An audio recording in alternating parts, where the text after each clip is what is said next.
ఉన్నది అంటే అది ప్రార్థన. అందుకని ప్రార్థనలో ఉన్నటువంటి శక్తి దేనిలో లేదు. ప్రార్థనలో మనము గడిపే వారిగా ఉండాలి. ప్రార్థనలో స్త్రీల సమాజం వారు ప్రార్థన చేయాలి. బిడ్డల కొరకే ప్రార్థన చేయాలి. వారు ఏదో ఒక రోజున వారు పట్టబడతారు దేవునికి. భర్తల కొరకు మనము ప్రార్థన చేయాలి. వారు ఏదో ఒక రోజు వారు దేవుని సన్నిధికి వస్తారు. ప్రార్థన చేయాలి. కుటుంబం కొరకు, బిడ్డల కొరకు, యవనస్తుల కొరకు, కుటుంబంలో ఉన్నటువంటి వారందరి కొరకు మనము ప్రార్థన చేయవలసిన భారము, బాధ్యత మనందరికీ ఉన్నది.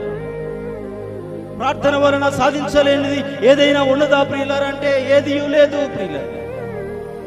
అయినా ఏ కార్యమైనా చేయగలిగినటువంటి సామర్థ్యము కలిగినటువంటి దేవుడు అజేయుడైనటువంటి యేసు క్రీస్తు. మరొక విషయాన్ని మనము